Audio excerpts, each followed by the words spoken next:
Oui, bonjour, je me trouve avec Yves Bélanger, président de l'Athlé 632 sur les installations du club, à quelques jours du semi de Tournefeuille, qui va sans aucun doute être un énorme succès cette année. On voit toutes les courses qui progressent. Donc Yves, déjà, on va parler déjà du semi pour commencer. Où ça en est, comment tu vois ça? Alors le semi, comme on le dit tous les ans, c'est une grosse organisation qui commence juste après la course de 2012.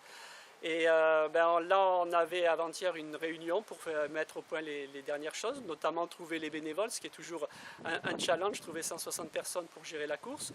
Mais je crois que ça se présente bien, il y a des innovations cette année. On va avoir 2 départs, je pense que c'est intéressant pour les coureurs parce que il va y avoir moins de monde sur le départ. Les 2 départs se feront en même temps, mais chacun d'un côté de la 632.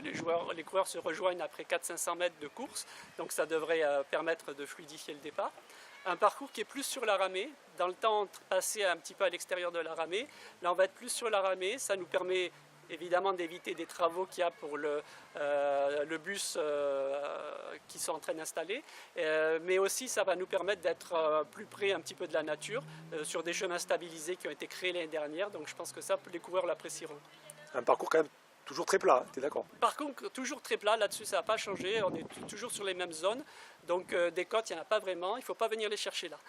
D'accord, du coup, le quota maximal, ça va être 2500, tu disais, ou après c'est difficile après à gérer? Difficile de prévoir, là aujourd'hui on a déjà 450 coureurs je crois qui sont inscrits, on table sur les 2000 coureurs, on va voir, il y a de fortes chances déjà qu'on dépasse les 1870 de l'année dernière.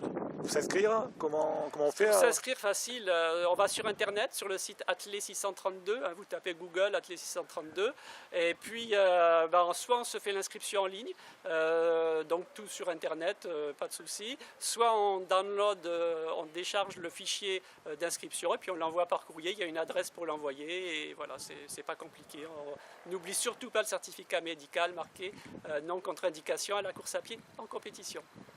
D'accord, on a bien compris. Donc du coup, on peut parler un petit peu du club proprement dit. Donc l'Athlé 632, tu me disais 636 adhérents, licenciés.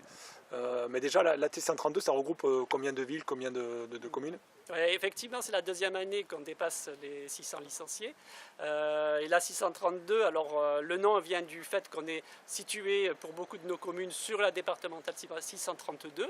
Et on regroupe Tournefeuille, Plaisance, Fonsorbes-Saint-Lys qui fonctionne comme une section ensemble, et puis Cugnaux. Et tout ça, c'est regroupé par un club maître, donc 4 sections locales et un club maître.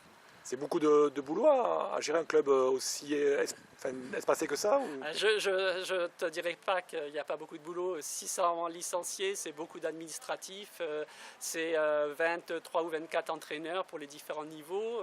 On a un petit peu de tout, hein. On a beaucoup de jeunes dans les catégories à partir d'écoles d'athlétisme, hein, des enfants qui sont nés à partir de 2006 jusqu'aux catégories minimes. On a à peu près 80 coureurs sur route, trailers qui sont dans le club. On a une centaine de personnes qui font ce qu'on appelle de l'athlé santé, donc c'est de la marche nordique, c'est de la PPG, c'est du running, c'est de la marche rapide, hein, c'est ces choses-là. Donc ça fait avec des éducateurs professionnels, hein, donc on a cette année 3 éducateurs professionnels dans le club, et puis on a beaucoup de bénévoles, et puis quelques jeunes qui donnent aussi des coups de main sur les entraînements, et quelques parents bénévoles aussi qui nous aident.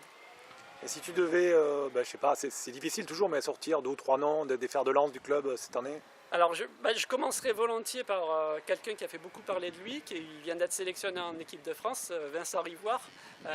Vincent, il a fait une très grosse saison, il a gagné le Journey Trail, il fait premier vétéran en V2 sur les France, donc grosse performance aussi sur les 24 heures. Je pense que Vincent, c'est le fer de lance, en tout cas cette année du club. J'aimerais bien citer Philippe Louillot qui fait 160 km en 24 heures en V3 je crois. C'est pas mal, hein. Ça demande beaucoup de persévérance. Et puis j'aimerais bien penser à Caroline Yebel qui se met en valeur sur la route mais aussi sur les triathlons, donc assez polyvalente, hein. Et puis j'aimerais rappeler que sur les crosses cette année on a été champion interrégional chez les féminines avec une équipe qui était composé de Ouria Fréchou, de Marion Cligné, excusez-moi, j'oublie le prénom, Élodie Godbillot. Et la troisième, c'est... j'ai oublié le prénom, excusez-moi, et le nom et le prénom. C'est une amie à Marion et ça reviendra plus tard. Une équipe costaud en tout cas, parce que c'est des... Une équipe costaud qui était qualifiée donc au championnat de France. Je crois qu'elle s'est fait plaisir. Bon, à côté de ça, on a eu aussi, toujours comme tous les ans, quelques jeunes qualifiés au championnat de France. Je crois qu'on avait 11 coureurs sur le cross au championnat de France. On a eu aussi quelques coureurs sur la piste.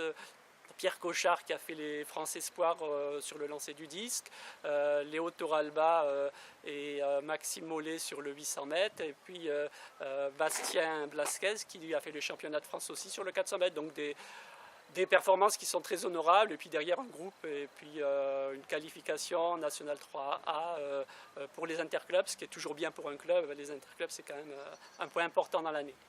D'accord, mais je te remercie, c'est un gros club très dynamique.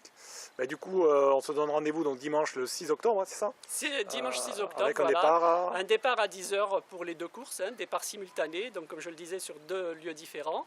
Et puis, rappelez-vous qu'on ne fait pas d'inscription le dimanche cette année, inscription uniquement jusqu'au samedi soir. Très important, d'accord, voilà, je te dis à très bientôt, merci. Merci, au revoir.